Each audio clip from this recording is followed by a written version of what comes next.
You found it? Yeah, I found the record button. I'm going to click on it now then. Okay. There we go. So we're recording as well. Brilliant. Okay. And you've so now got you back. can see the screen? Yeah, that looks great. Okay. All right. Just try and click to the next slide and see it works okay for you. Yeah, that's good. Yeah, you can see that really well. Okay. So we'll just wait 2 more minutes and then Okay. for people to flow in, and then we can make a start. Okay.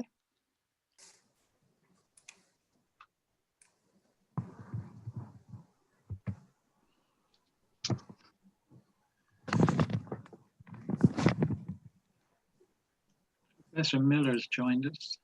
Hello. Hi, Robin. Dawn Rivers Hi, joined us. Carla. Hi, Dawn. Hi, Colette. Good to see you again. Thank you. You 19. too. We've got 19 at the moment, which is fantastic. Good. Don't mind me, I'm just here in the corner. Hi, Jason. Hey. There's Jason. Laura's here.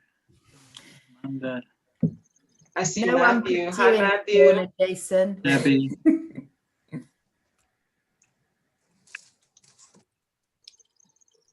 Okay, then, shall we make a start? Well, welcome everyone to this departmental research seminar. You're all very welcome, and thank you for making the time to be here in this very disrupted COVID period. So I'm absolutely delighted that Carlette Ritter, one of our very valued postgraduate researchers, is presenting today. Carlette is going to introduce herself and explain her background and so on. But clearly, as you can see from the title of Carlette's presentation, Cultural Competence, Identifying and Understanding Racial Trauma Among Black Population as it relates to cultural competence and social work. So clearly an absolutely vital and timely session, given how racial injustice has been forced onto the agenda globally through deaths such as George Floyd and the Black Lives Movement. So fantastic to have you here, Carlette, doing this presentation. So I'll hand over to you and look forward to it very much. Thank you, Harry, and thank you for having me here, and good afternoon, everyone. I was a little nervous in doing this because this is my first time, I think, presenting in front of so many academics, but after seeing all of my friends and colleagues out there, I've mellowed out a little bit, and so I'm really happy to be here today to talk to you. I first want to give you a bit of my background. I'm not a social worker, but I do have a lot of experience in human relations. I have 2 bachelor's degrees, one in sociology and one in psychology, and a minor studies degree in African American studies. I applied to become a social worker, but I know because of my levels of empathy, I would probably have burned out pretty quickly. So I decided to go into administration instead, with a specialization in organizational development. I am a sociologist and worked previously as an adjunct professor of sociology at a community college in America. And my specific interests lie in microaggressions, historical trauma, racial battle fatigue, and post-traumatic slave syndrome. My PhD research here at the University of Birmingham is a comparative study that asks the question, what are the similarities and differences in racial experiences among Black American women and Black British women of African descent and Caribbean descent? It is an interpretive study along with mixed methods. I used a survey in order to recruit participants for the study, and I'm in current data collection phase through focus groups and interviews. I'm also currently earning my certification for racial trauma assessment via the Spalding University Center for Behavioral Health. So I'd like to give you some theoretical frameworks about racial trauma first, before we move into the cultural competence. Historical trauma theory posits that the effects of a historical traumatic event such as slavery can persist for generations. A primary generation can be impacted by stress, subjugation, torture, brutality, discrimination, and the effects from that trauma can be passed down through subsequent generations. Um, Embodiment includes denial, depersonalization, memory loss, sleeplessness, suicidality, unresolved grief, survivor guilt, and these can in turn manifest themselves into adverse health disparities, such as diabetes, high blood pressure, chronic heart disease, thyroid disease, depression. And this is important because studies show that Blacks often show disproportionate numbers of these comorbid and chronic health diseases, and can be directly related to stress and racial trauma. These symptoms can also manifest in PTSD and, as I said, health disparities. Braveheart and Sotero did a lot of research and study on historical trauma theory in the 1980s, but their populations were the Nyan people, the Native Indians and Alaska Natives of America. But there's also been work done on Holocaust survivors and their descendants for embodiment of trauma and grief as well. And it goes back as far as 1944, where there was a study done of survivors of the potato famine, where glucose levels in subsequent generations were affected because of the diet of the famine. So historical trauma has been around for a while, but we see an increase in it recently as it's translated now from the Native American peoples into Black populations and other disenfranchised and marginalized groups as well. The problem with trauma and getting a diagnosis of PTSD, however, is because racial trauma is ongoing, and the DSM-5 only recognizes a PTSD diagnosis of one incident, not ongoing. So there's a struggle there to even get a PTSD diagnosis when dealing with racial trauma. Microaggression theory was conceptualized by researchers Daryl Wingo and Kevin Nadal, who are the leaders in this theory. And microaggression theory posits that common daily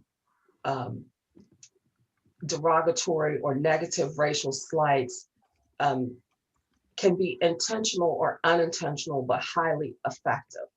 And there are 3 types of microaggressions, and they vary in the way that they are perceived or how they are enacted, but each one carries its own weight. So of the 3 microaggressions, there's microassaults, which are the very overt attacks because they are very visual, they are very impactful, and they're very psychological. They're very evident. So this would be an example of a racial epithet, or seeing something that evokes emotional trauma visually, like in America, it's the Confederate flag, or a statue, or the Ku Klux Klan hood, something like that. And then microassault, insult, is the second form of microaggression. And these can be verbal, environmental, or nonverbal. And it's usually directly related to dehumanizing or demeaning someone's racial identity or their heritage. So if you and if you are introduced to a Chinese person and you say something like, "Oh, well, where are you from?" And they say, "Well, I'm British," and they go, "No, but really, where are you from?" that would be an example of micro insult. Or if you meet a Black person and say, "Oh, are you good in sports?" These type of things. So it might be unintentional, but it is an insensitivity that can be perceived as demeaning someone's heritage. And then there's micro-invalidation to me, which is the most damaging, because micro-invalidation is usually almost unintentional and comes often from a place of good intention, but the recipient is offended by the comment. And so micro-invalidations are important because they are the least visible, yet do a lot of damage. So a micro-invalidation occurs when someone nullifies the psychological thoughts, the lived experiences or feelings of a person who is expressing frustration about an incident or an occurrence that has happened to them. So, for example, if you are voicing an opinion about something traumatic that has happened to you, a racial incident that has happened to you, and someone who has not shared that same lived experience as you have says to you, "Oh, well, I don't think that's racist," the intention might not be to insult the person, or it might even come from a level of comfort or understanding. But what it's doing is negating that person's lived experience and their own reality of what's happened to them based on not having lived that experience yourself. We see this a lot with the Black Lives Matter movement. When Black Lives Matter, we get a retort of all lives matter. Well, we aren't necessarily saying that all lives don't matter, but what we're saying that during this particular time, we need to focus on how Black lives are being impacted by certain racial injustices. Again, micro-invalidation is often the most subtle, but yet most insidious form of microaggression, because it is often, again, unintended and often comes from a place of support from the person who is speaking the invalidation. It's usually undetected and completely hidden. So this happens on a daily basis. There might be several experiences per day because it is completely unintentional. The perpetrator almost never realizes that they are doing something harmful, and it is a form of gaslighting. What this does is causes self-doubt in the person, wondering, well, did I really experience that or not? They start second guessing themselves, they become confused, they experience frustration, anger, dehumanization, depression, and all of this is internalized. And because it's internalized, it's affecting them mentally and physically. And then again, the physical manifestations often result in chronic diseases, high blood pressure, diabetes, fatigue, adrenal fatigue, survival mode, all of these wear and tear on the mind and the body. Invalidation of legitimate emotions and labeling are also common invalidations.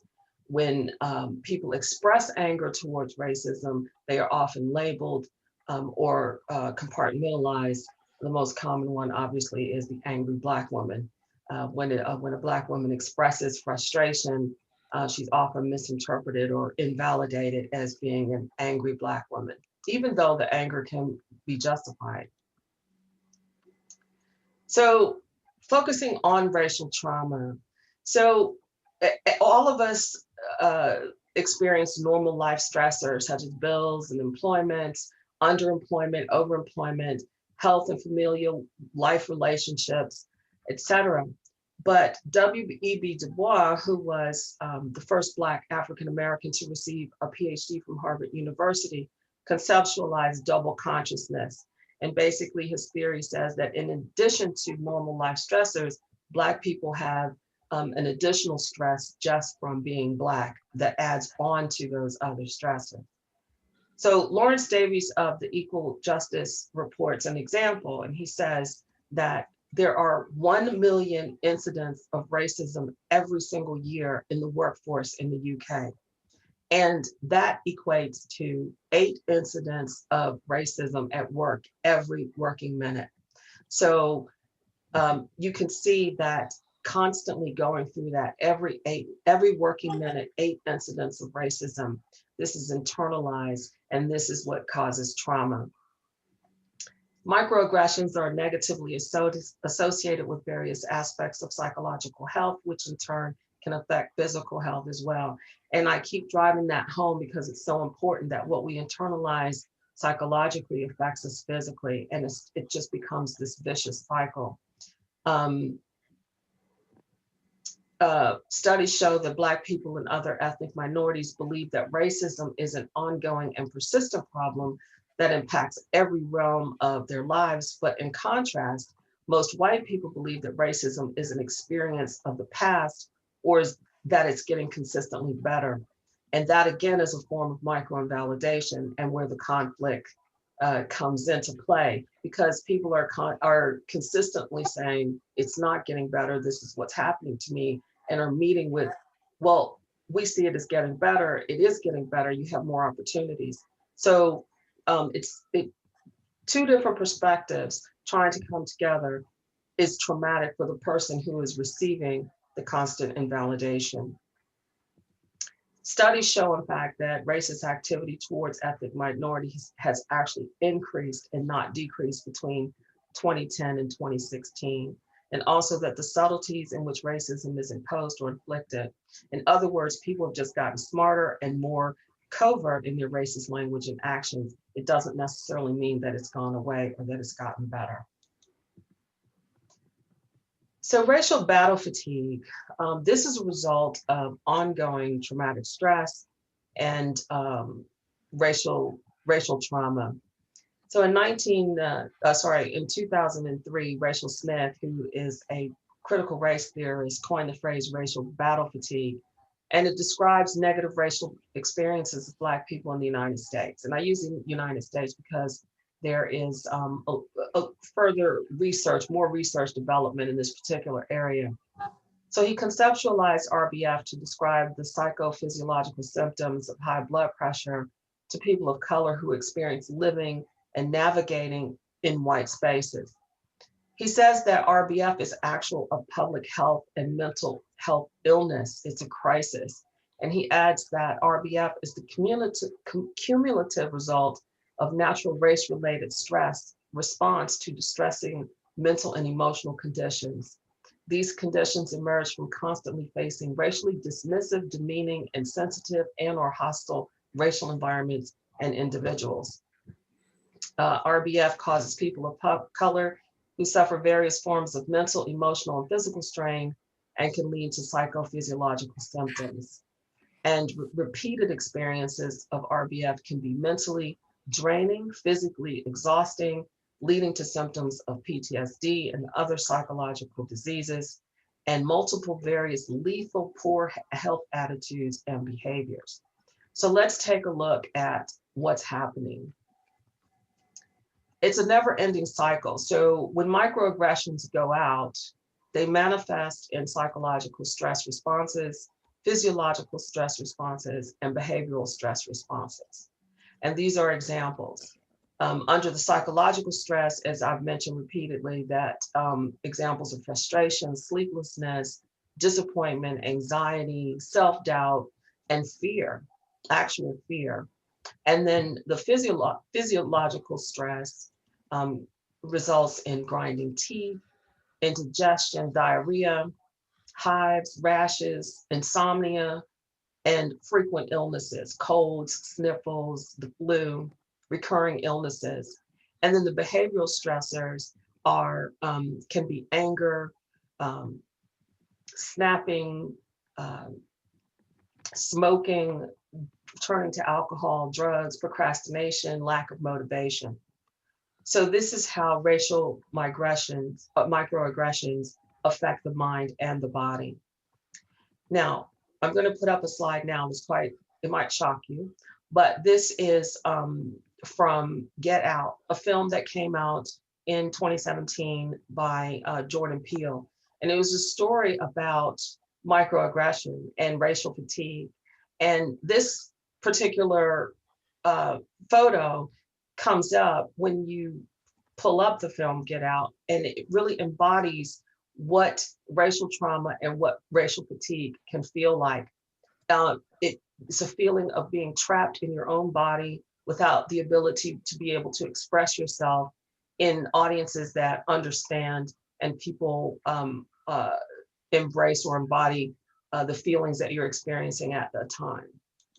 This photo also is very impactful and powerful as it relates to racial battle fatigue, because as you can see, the Black woman here with the tears in her eyes, the American flag is behind her, and white hands of justice are suppressing her.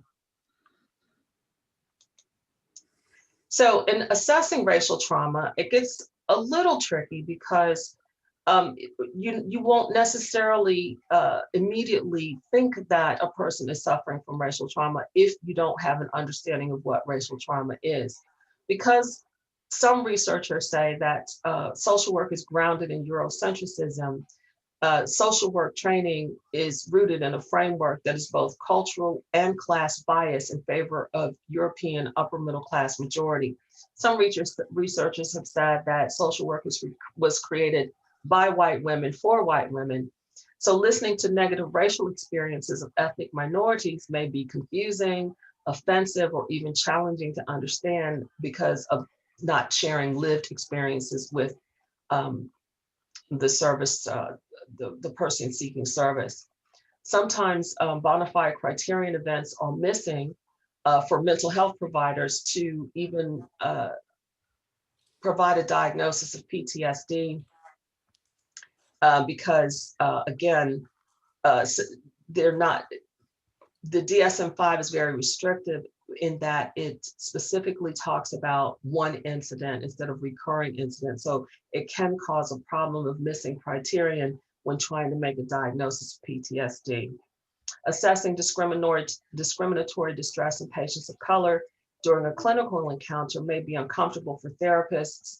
It may cause frustration on both the therapist's part and the client's part.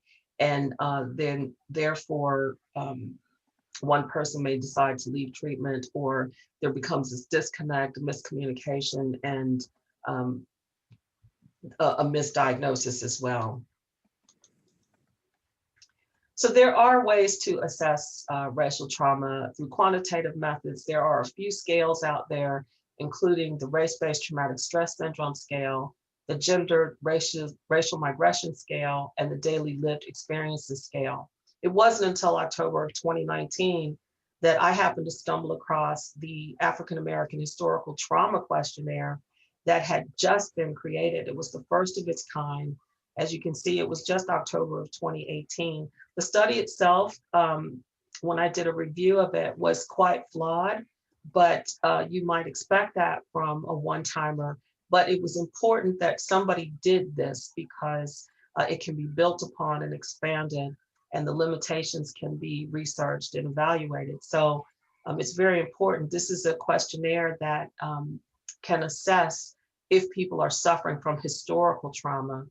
And then there has been some positive response in treatment of EMDR, which is eye movement desensitization and reprocessing. Preliminary studies, it's really quite new process, but preliminary studies show that people do respond very well in dealing with trauma and PTSD when using EMDR. So I would expect that in the coming years, we might see a little bit more of that in used in diagnosing trauma. So now to tie this together with cultural competence, it has received positive feedback from ethnic minorities when they are able to when they feel that their clinicians or workers are able to understand their aspects, and it can lead to successful interventions and treatments. Cultural competence is a system that has been defined that addresses behaviors, attitudes, and practices that facilitate effective communication across various cultural frameworks. In the UK, it is a mandatory requirement among health professionals and an even more prominent and critical process in the United States. The Office of Minority Health claims that making workers and systems more culturally responsive can reduce ethnic and racial disparities in health statuses and service deliveries. And it was originally concerned with only minority ethnic groups, but it's also moved into other disenfranchised groups with disabilities, sexualities, and others. To date, however, there are no studies that actually determine the effectiveness of cultural competence among service providers. And there's only limited research available about the expectations and benefits of using a culturally competent service provider. So there are basically 5 elements of cultural competency: an open mind, awareness of one's own cultural worldview, attitude toward cultural differences, knowledge of different cultural practices and worldviews, and cross-cultural skills. And the main one probably is to consciously avoid micro-invalidation. There are qualitative methods that effectively treat racial trauma, which are very important because narrative research shows that talking about experiences is one of the healthiest ways to treat trauma. Storytelling and oral tradition is typically very traditional among African and African American cultures. It is an integral folkway and norm among these populations that often leads to ancestral pride, awareness, cultural confidence among Black people of African descent. Just being able to talk, because they were not able to read and write, oral tradition is very deeply embedded in Black culture. Through narrative exposure therapy, the patient is able to establish a chronological narrative of his or her life and able to walk through healing by recurring these stories with a professional and working out the trauma and and uncomfortable events that have permeated their lives. Racial trauma therapy is also growing in population and research, and data shows that narrative therapy, along with self-care, breathing techniques, meditation, and healing, can often lead to significant healing. Dr. Candace Nicole has created a whole library of what she has called Black Lives Matter meditations. They are about 17-minute recordings and have proven to be highly effective. She conducted a study, a class of hers, where she had the students listen to a voicemail that had been left that was full of racial epithets and racial slurs. And they monitored the physical reactions of the students when they were listening to the voicemail. After listening to the Black Lives Matter meditations, they noticed a significant drop in blood pressure. The students became much more relaxed. The breathing became less frenetic, and the students were able to normalize the emotions that had been activated when they heard the voicemail. So racial trauma therapy also promotes prayer, mantras, and affirmations, and also aromatherapy and audio therapy. Classical music obviously is known to be able to soothe and de-stress and cause relief to people who have higher levels of stress. And then, of course, restricting and limiting social media and online activity, and engage instead in positiveness while online. Activism is also an effective treatment. Researchers are finding that activism provides opportunities to associate with other people who have shared experiences.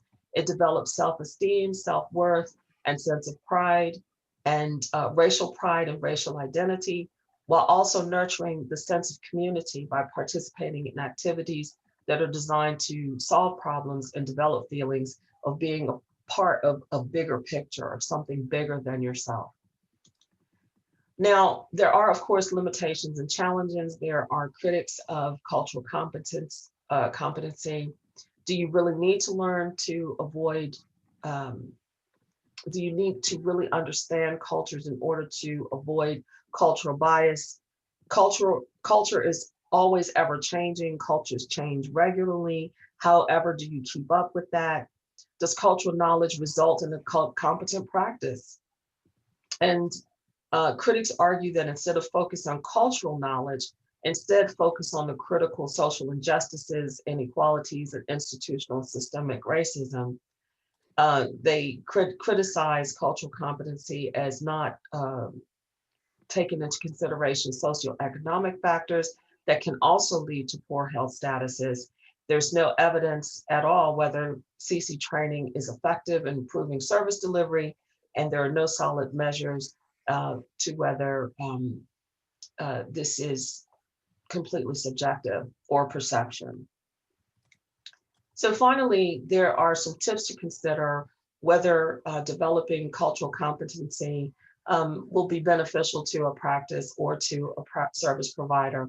And I won't go through all of them, but they're pretty self-explanatory. It's just getting to know your service user and understanding the stressors and looking to identify if the person is suffering from racial fatigue or racial battle fatigue. Don't make assumptions, avoid cultural biases, avoid micro-invalidation, and to be flexible. Listen, the best remedy, the best treatment is to listen. And then I have a couple of slides for you, references that can be made available if you need them. And that concludes my presentation. I'm happy to answer any questions. Fantastic, Carla. That was really superb. So much there. Thank you. It was a lot. No, that was a compliment. Thank you. So, so much, so rich, so many interesting concepts. Thank you. And, does anyone have any questions? yeah, let's open it up to comments, questions. Raise your hand, raise your electronic hand or your real hand. Hi, Dawn. Dawn, yeah. That was really great and really inspiring. But I also want to say thank you publicly here in front of colleagues for the input you made into our social identity and citizenship modules, because the feedback from the students has said how important it is to have heard your voice speaking from your perspective, telling your story. Because I think you mentioned storytelling as an approach and as a methodology and as a way of sharing experience and also recovering from trauma. And what I've come to learn within the area of diversity and inclusion generally is the importance of storytelling, the importance of listening and giving space to our students, to us as academics, to us as service providers and to service users to hear each other's stories. I don't think that we've always given enough space for that, because we've been wanting to teach or we've been wanting to intervene or act or provide a service. And so I wanted to pick up on 2 points. The one is the importance of this storytelling, and the other is actually seeing activism as a kind of therapy in a way. Mm-hmm. And it really, I really can relate to that. My ability to deal with my own intersectional identities and work as an academic or a social worker has actually grown out of my political activism rather than my professional learning alone. So I was kind of really recognizing and seeing in our own students how their political activism is really engaging them within communities which they're feeling really supported by in a way that just the academic community alone hasn't been able to give them. Thank you for your comments, Dawn, and thank you for the opportunity to have spoken with you on that podcast. I really enjoyed it, and I'm glad that the students found it beneficial, because I did as well. I really enjoyed it. I think that I agree with you. The political activism, I just stumbled upon that as I was preparing for this presentation, and it made me realize just exactly how important that is, and how that's how I think the Black Lives Matter movement became so global, because it was a way for people to express the pent up frustration that they had been feeling through a very constructive, very positive way. And particularly for young people, younger people who don't know necessarily what ways or what paths that are available and what options they have in order to express these feelings healthy. And so and I wanted to add also, activism is one thing, but there's also advocacy. And that is also an important aspect of being able to, also another way of treatment as far as trauma goes. But I like the fact, and I think that's what led to my own activism personally, was the frustration, and it provides an outlet and therapy and self-care and pride in what you're doing. And it's a way to constructively fight back as well. Yeah, thank you. Thanks, Dawn. Debbie. Hi, Deborah. Hi, Colette. Thank you for that. It's really interesting. Just wondered what sense you have of the UK perspective. You know, you're studying the difference between the US perspective and the UK perspective. What sense do you have of that now? I think it has been a very a learning experience for me here in the UK. I've been here physically now for 3.5 years. And I think when I first came to this country, as many Black Americans, I was completely delusional about the status of race relations in this country. I think that many Black Americans think that it's a walk in the park over here and that you don't experience racism in the same ways that we do. And I was glad to see the Black Lives Matter movement in that aspect really kind of unite us for a moment in a common ground, in a ground where we understood and related to each other. Because actually slavery is the commonality that I'm using to tie our two populations together. So now that I've lived here for a while and have interviewed and spoken with Black professionals and Black people living here in the UK, I see that you do have some of the same challenges that we do. They may present themselves differently.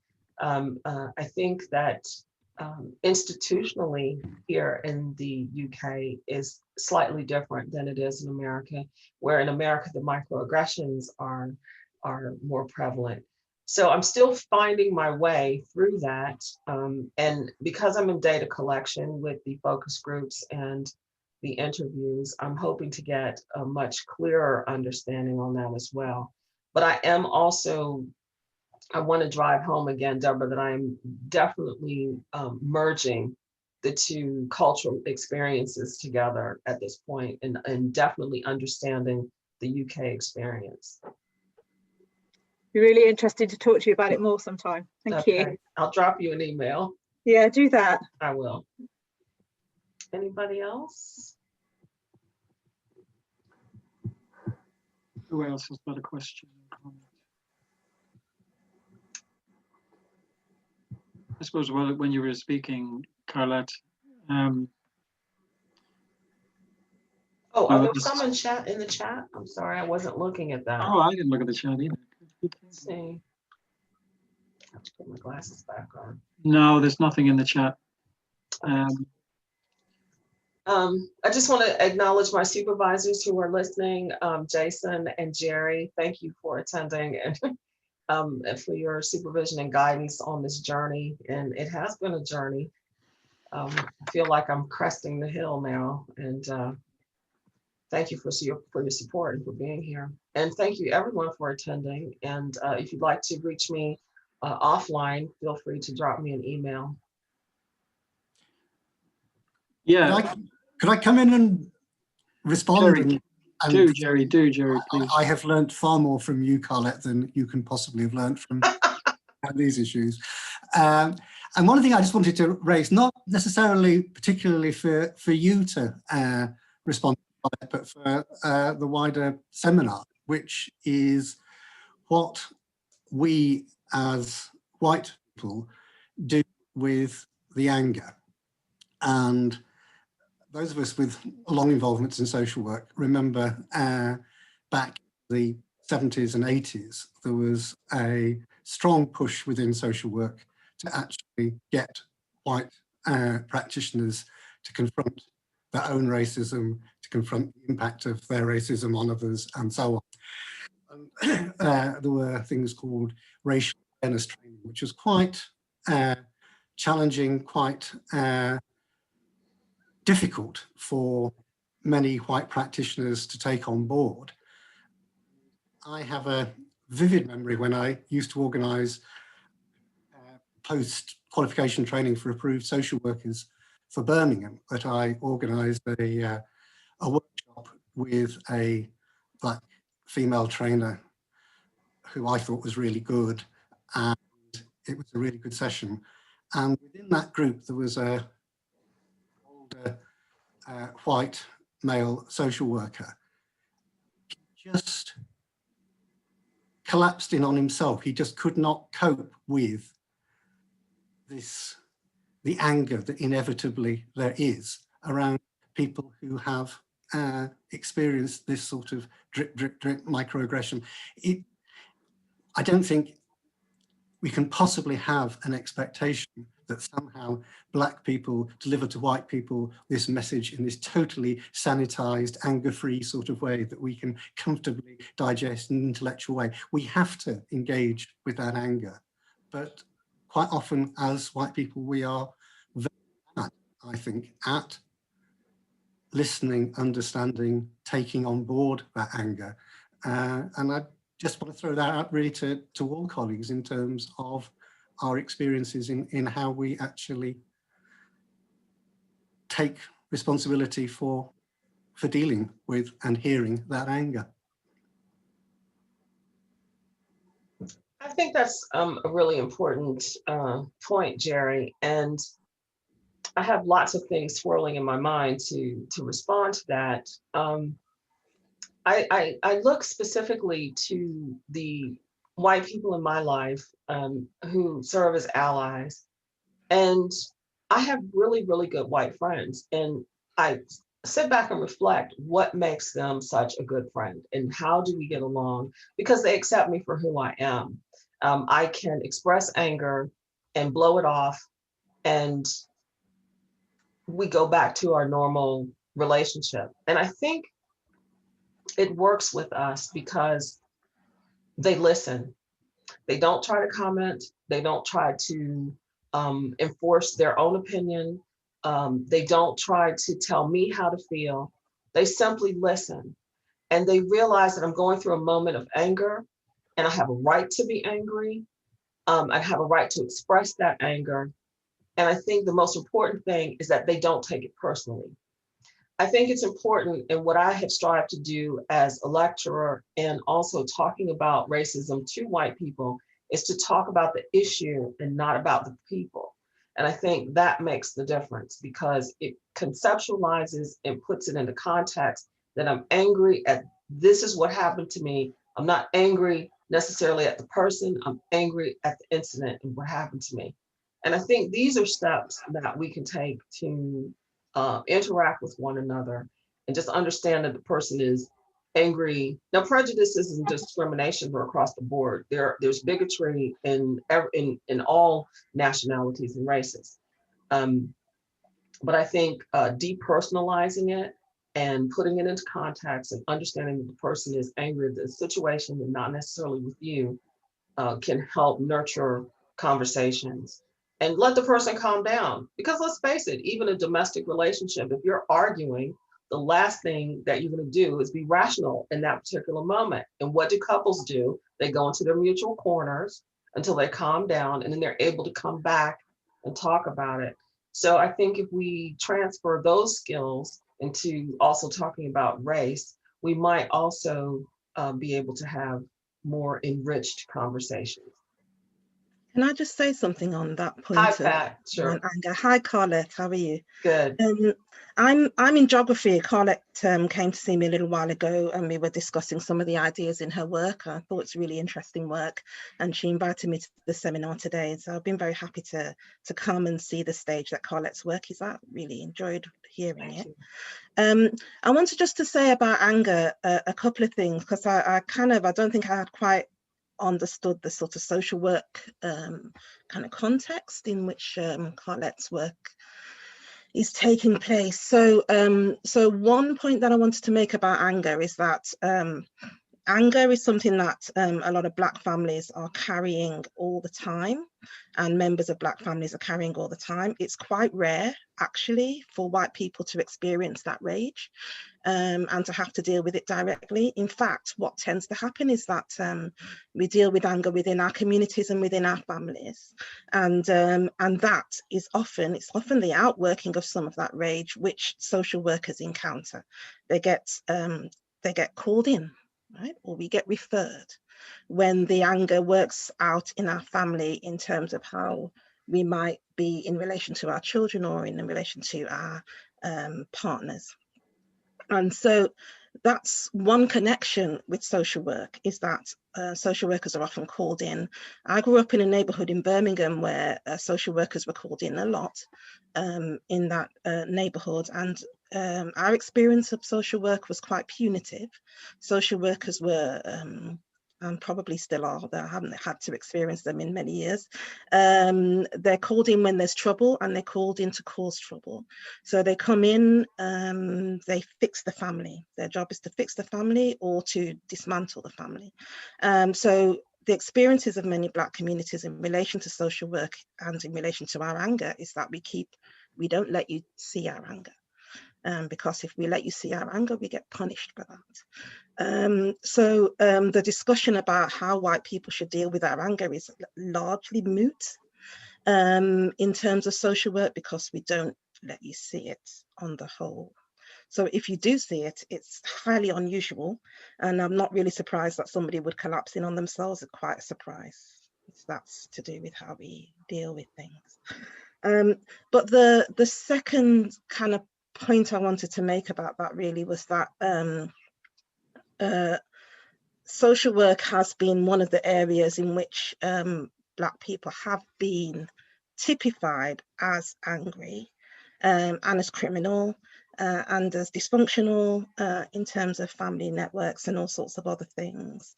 Sadia Hartman writes very well on some of these issues, how we need to look at archives with an understanding that written material, written reports by people like social workers, but also kind of obviously police and other people, will tend to present Black families in a very partial view. It's often about crisis.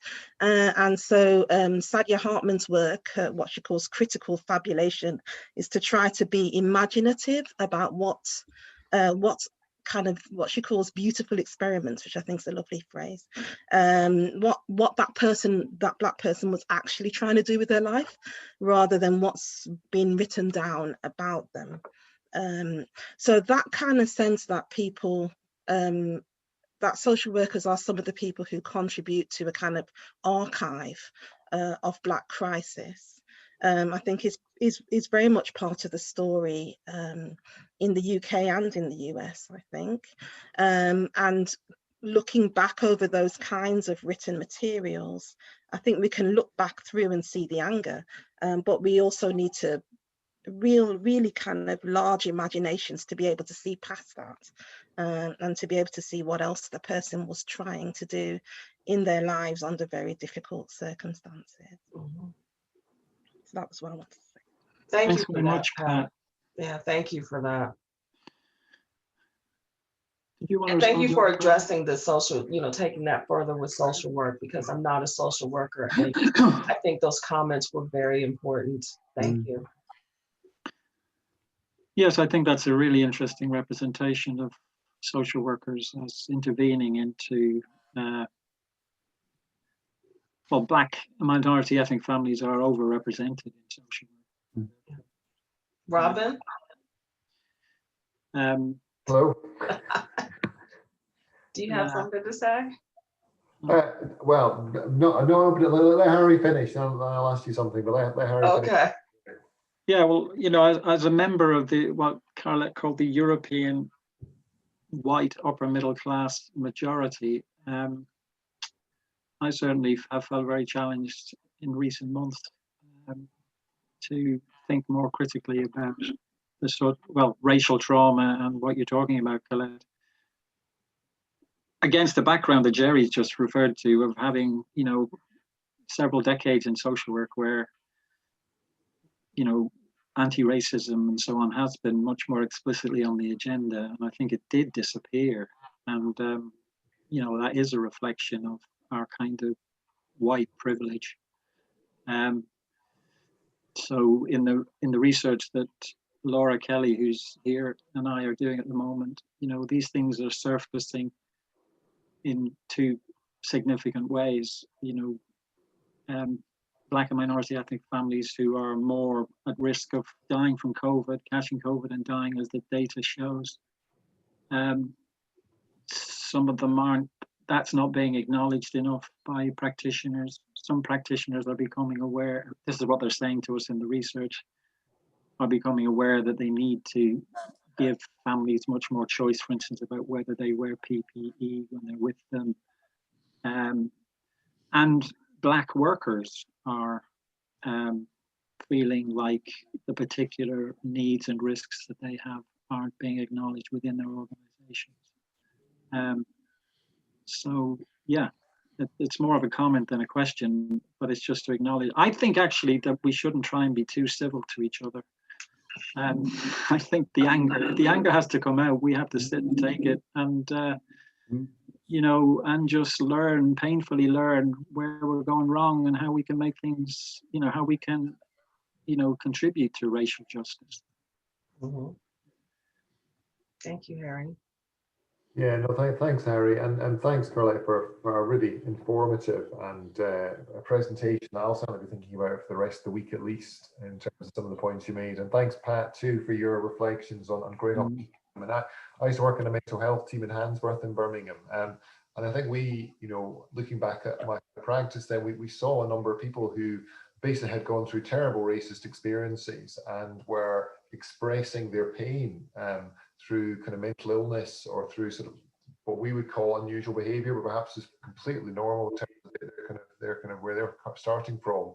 But they were punished for that further through kind of medication and incarceration and psychiatric hospitals, etc. So I think and that's still a live issue now, isn't it, in terms of the representation of Black people, particularly Black men in mental health services.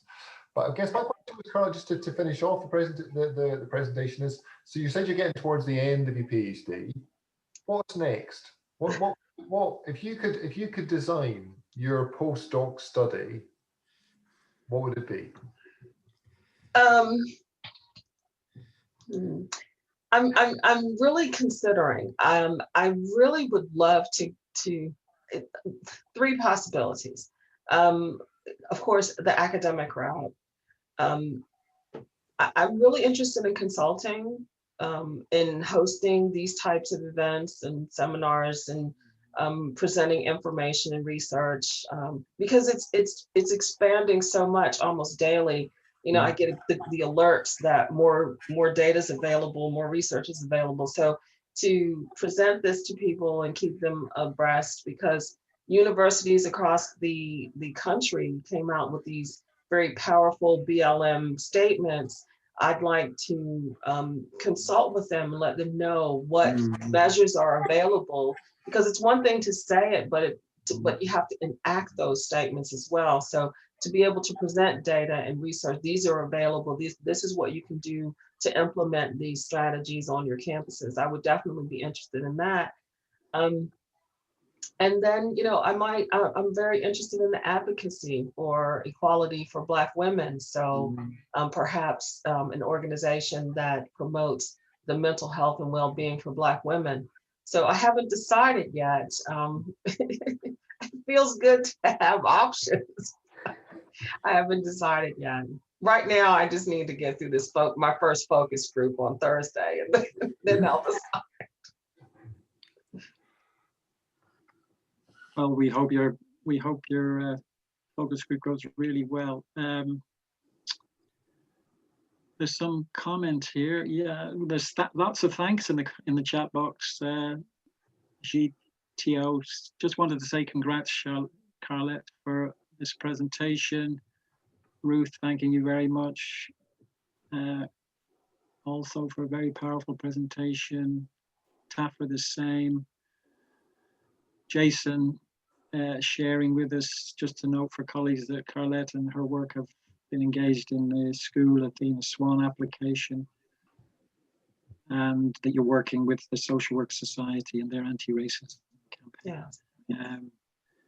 It's probably worth adding to that when following the murder of George Floyd and the emergence of Black Lives Matter, or the sort of intense focus around this issue globally, we were challenged by some of our students and asked, how are we confronting this issue as a department? And we realized that we weren't doing enough, so we devoted a whole staff meeting to it probably a few months ago, and so we're trying to grapple with the whole issue of racial injustice and justice, and how we can contribute to making things better, improving the whole experience of Black and minority ethnic colleagues in social work, obviously. Those individuals and families that we've been hearing about who experience that kind of racial trauma cumulatively all the time. And, so your input, Carlette, has been really significant in terms of, as a further contribution and intervention for us into, deepening our understanding of the issues of racial trauma, and, how we as a department collectively and individually can try and change things. And I'm really delighted it's been recorded, because it means that, we've had a great attendance today, and thank you everybody for coming. Yes, thank you for your time today. But, this will be made available and it'll reach a much wider audience. And that's just as it needs to, because your contribution has been immense today. Carlette, fantastic content, fantastic presentation. So can I ask everyone to show their appreciation for Carlette with a digital hand? Round of applause. Thank you. I can breathe now. Thank you. Thank you. And again, I'm available via email, or you can get in touch with Jason. He'll get in touch with me. Jason's your agent, is he? Yes, he's my #1 fan. There's a day rate for me as well as for Carlette. All right. Thank you, everyone. Right. Enjoy the rest of your day. Thanks very much, Carlette. Have a good day. Bye. Relax and enjoy the rest of the day. Thanks, everybody. Bye. Bye-bye. If you just turn off the recording. Okay. And what will happen, Carlette, is